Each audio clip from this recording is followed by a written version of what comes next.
Siis tuleb väikene videoreportaaž sellest, kuidas asju lahti pakitakse ja põhimõtteliselt idee on lihtsalt selles, et näidata teile, millest üks reisi ja varustus siis võiks koosneda, kui on tegemist natuke seikluslikuma reisiga.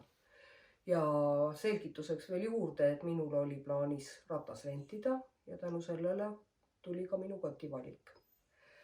Aga kõigepealt siis selline väike üleõlakott või vastavalt vajadusele saab selle väga ideaalselt vöökotiks.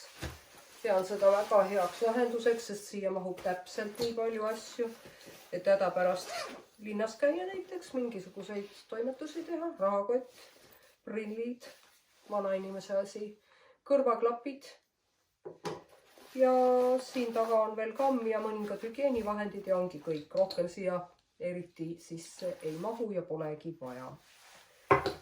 See on selline kerge. Nii, siis on mul üks selline tore seljakott. Mitte just väga uhke, aga väga praktiline, sest see on üks osa rattakoti komplektist. Ja miks ma seda eelistan, on see, et siin on selline lukk, kus saab lukku lahti tõmmata ja asjad saab ilusti rahulikult kätte täpselt sama hästi kui näiteks kohvrist. Ülimugav. Nii, vahepeal lasen välja oma lärmaka koera. Mine siis välja. Juuti ei tahtnud selles videoklipis osaleda. Nii, hakkan siit järjest võtma. Tagavara jalanõud. Mina leidsin, et kõige paremad on sellised Sketchersi jalanõud. Ülikerged, täiesti kaalutud põhimõtteliselt, millel saab kanna maha astuda ja saab kasutada ideaalis siis kas siis sisejalanõuna või siis, kui on korralikud matkajalanõud näiteks märjaks saanud, saab seal tegelikult ka kasutada lihtsalt kõndimiseks linnas, isegi matkamiseks mingitel lühematel distantsidel tagavara jalanõuna. Ühesõnaga multifunktsionaalsed, hästi kerged, absoluutselt ohutud, garanteeritud ei teki mingisuguseid ville, mida iganes. Vilekotis, et nad ei puutuks kokku teiste asjadega. Sellised asjad, mida lennukis kästakse kontrollist, turvakontrollist läbi minnes, siis panna läbipaistvasse kotti, on siis vedelikud kõik võimalikud. Hambapasta, pisikene tuubikene, natukene mingeid tabletikesi, deodorant, hambaari, kõik võimalikud sellised asjad.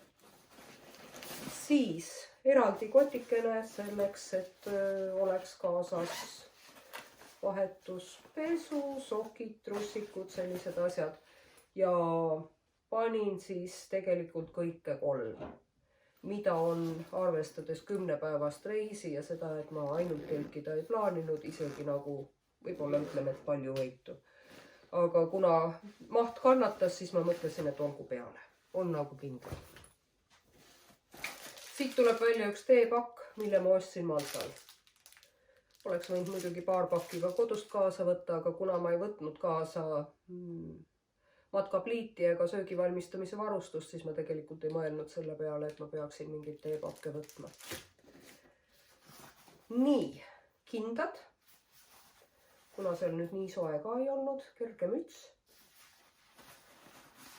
Väga asjalikuks osutus see peapael, mida saab kasutada natuke tuulisema vingema ilmaga. Ja alati on mõistlik omada 1–2 kaelasalli, mida saab panna kaela, pähe ja erineval moel kasutada. Nii. Riided. Vihmajope. See on küll nüüd suur, suhteliselt kohmakas. Tegelikult päris matkaja jaoks on seda kindlasti liiga palju, ta on liiga suur. Aga kuna mul hetkel ei olnud korralikku sellist, mis oleks nagu ultra kerge, ja selle ma soetasin õnneks, võtsin ta ka kaasa, väga hästi kulus ära. Kui on ruumi, väga hästi õigustab ennast. Käterätt. Kui ma nüüd oleks vähegi mäletanud, et ma tahtsin kaasa võtta oma matka käterätti, siis ma ei oleks pidanud ostma Maltal seda suhteliselt suurt saunalina. Aga ma unustasin enda oma panemata ja siis ma tulin Maltalt tagasi lihtsalt ühe uue käterätiga. Kui aus olla, siis seda kleiti ma siia küll kodus ei pakkinud ega ei ostnud ka Maltalt. Kuidagi juhtus nii, et läksin Ülemiste keskusest läbi ja millegipärast ostsin kleidi. Ju ma siis arvasin, et mul läheb seda vaja ja no kuna see ei kaalu põhimõtteliselt mitte midagi ja ei võta ka ruumi, siis tegelikult see mulle täitsa meeldib, nii et okei. Dressipüksid. Kuna ma kavatsesin sõita rattaga, siis igati ennast õigustavad sellised pisut soemad. Soe pesu ja just oleme selles vanuses. Tegelikult ei ole siin mitte midagi naljakat, sooja pesu kannavad talvel ikkagi normaalselt kõik sporti tegevad inimesed. Ja siis ühed retuusid, jällegi selle mõttega, et äkitselt on vaja vahetada ja et need on kerged ja väiksed ja ikkagi lisapüksid. Hommikumantel, mis on mind saatnud põhimõtteliselt kõigil minu reisidel samamoodi nagu selle kleidikesegagi, ta on väga kerge, väike ja tegelikult on ikka jumalast mõnus mingisuguses suvalises hostelis hommikumantel peale visata endale. Nii et jah. Särk. Tegelikult neid särke oli 2, aga üks on mul siit juba kuidagi moodi välja rännanud. Siis jällegi soepesu, seekord püksid, 3 püksid. Kampson, mis on mind tegelikult saatnud minu kõikidel reisidel. Väga väärikas eas ja ikka veel truult teeniv ja väga mõnus kampson. Siis ühed sellised natuke kilepükse meenutavad püksid, aga need ei ole kilepüksid. Nii, siis ülejäänud riided olid mul seljas ja just. Läheme edasi teise koti juurde. Teine kott on siis minu rattakoti osa. Eest sahtlist lupsas välja selline kotikene. Siin sisalduvad siis need päikseprillid. Need, mille ma korra ära kaotasin. Sellised. Ja kõik võimalikud kaablid, mida läheb vaja selleks, et seadmed laadida.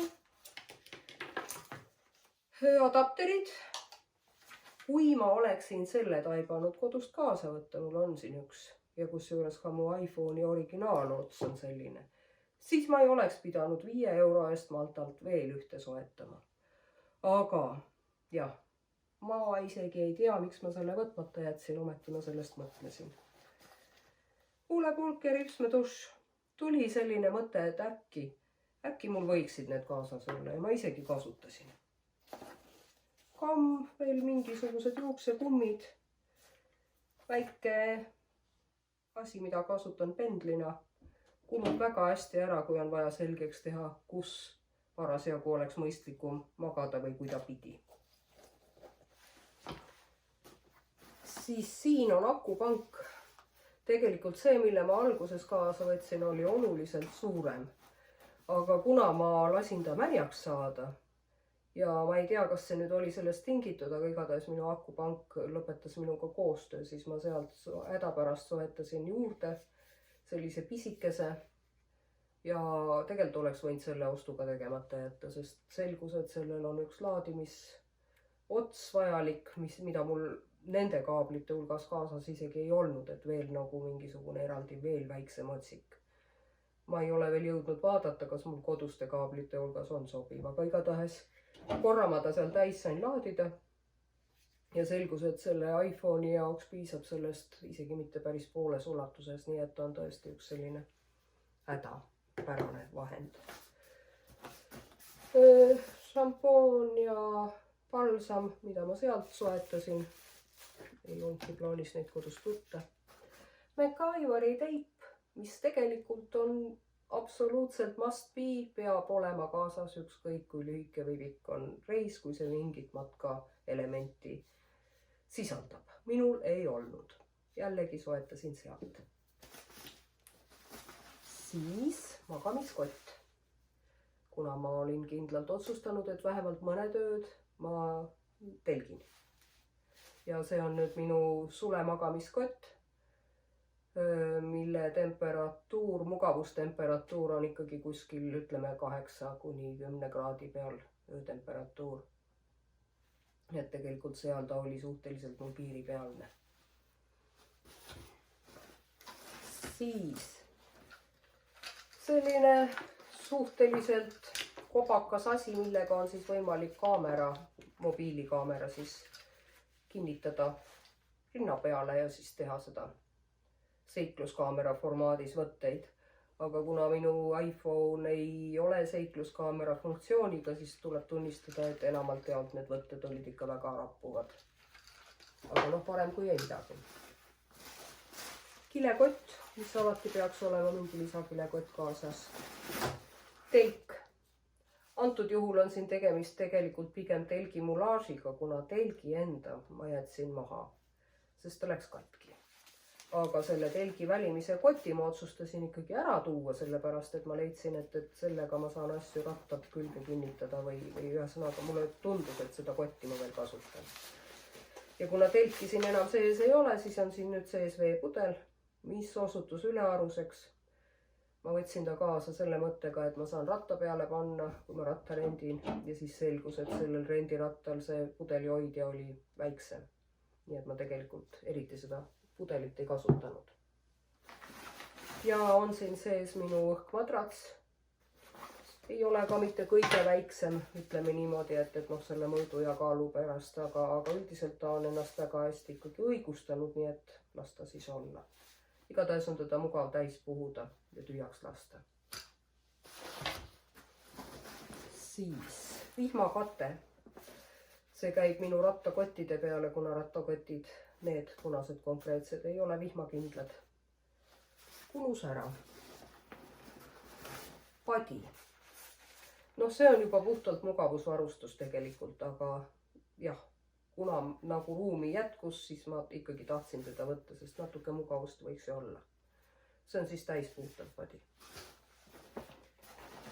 Ja kuna rattaga sõitmiseks see komplekt sisaldab 2 pannieri ehk siis tagumist kotti, aga 2 ma võtta ei saanud, sest lennukisse oli tellitud kohta ainult 2 kotile, üldse mitte kokku 3, siis ma panin üksteise sisse.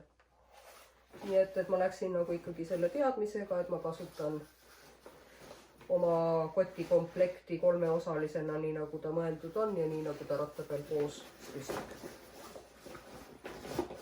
Ja väga edukalt siis nende ostetud pagasipiletitega siis 8 kilo pluss 10 kilo, kõik kotid salongis, sain ma selle kraamiga siis lennatud ka. Nii, natukene veel riietest, et siin on, nüüd seljas on siis üks selline natukene tuulepluusi moodi asi, ja siis on üks spordisärk pikkade varrukatega ja jope oli ka kohe.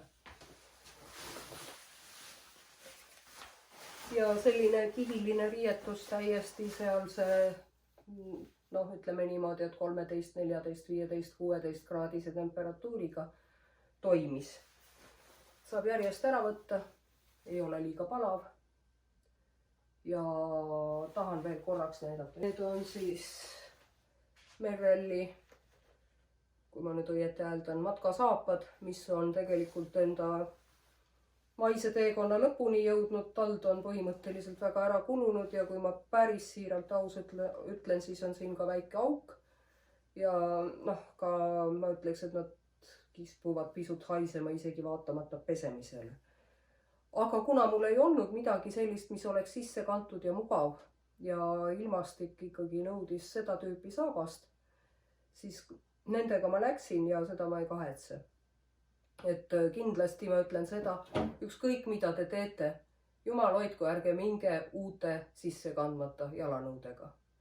Ja minnes kuskile reisile, mis natukenegi seikluslikum tahab olla või võib kujuneda, siis kindlasti peavad need ikkagi olema mugavad matka jalanõud.